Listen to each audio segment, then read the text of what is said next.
There are two wars happening in the world.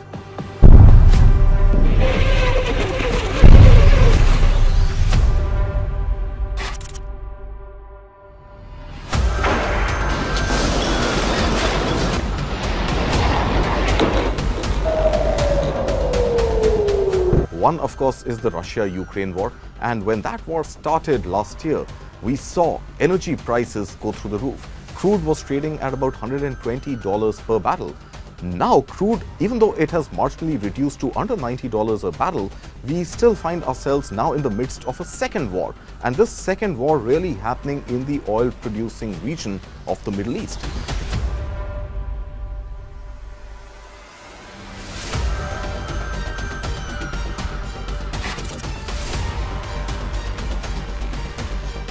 If you look at the oil price a few weeks ago, or maybe 3 weeks ago, oil price the Brent that is, went to about 97, right?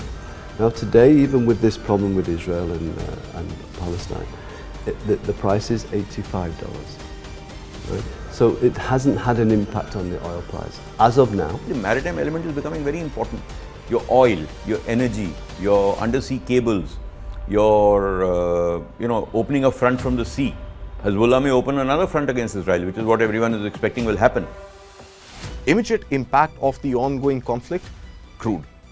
Will crude go back to the $120 levels? We don't know yet. But it seems that every day we are seeing crude inch up a little higher on the block. So if crude goes back to 120 levels, that is not something that anybody in the world has factored in. India's own comfort zone for crude is $100 and below. Now, if crude breaches that $100 figure, what are we looking at? We are looking at inflation.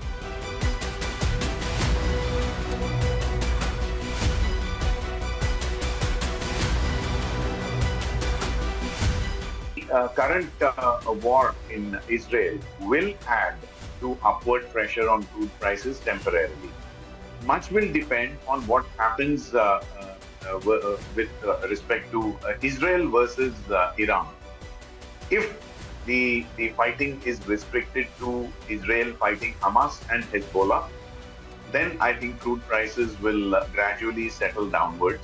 If you look at the chart here on the screens, you will see that when March 2020 the world realized that COVID is a present and clear danger, oil prices had actually bottomed out.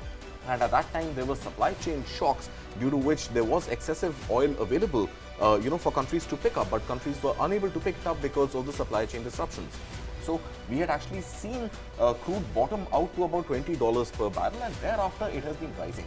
That peak that you see on the chart actually happened right at the start of the Russia-Ukraine war in May last year. After that, we've seen, while there has been a sharp correction, it has been on an upward rise because of the voluntary cuts that we've seen in oil. Now, for all practical purposes, Iran is already a part of the war. Saudi Arabia, another major oil-producing bloc, will it actively be part of the war? Militarily, it won't, it cannot. It doesn't have an active military.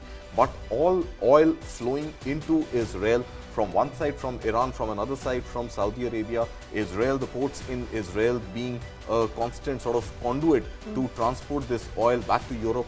A lot of European oil demand in the wake of Russian sanctions have been flowing from the Middle East. Unless things escalate more towards the Middle East, then you can say that it hasn't had an impact on oil prices as such. Obviously, with the Russia-Ukraine, had more in terms of the food supply, in terms of wheat, and that pushed prices up. But that's something which played into food inflation. Now, in a lot of countries like the US, food inflation is a very small portion, right? It's more rental, which has a big portion of their kind of CPI. So each country will have it differently. Obviously, for Asia, it has more of an impact in the short term, which we'll see with our inflation.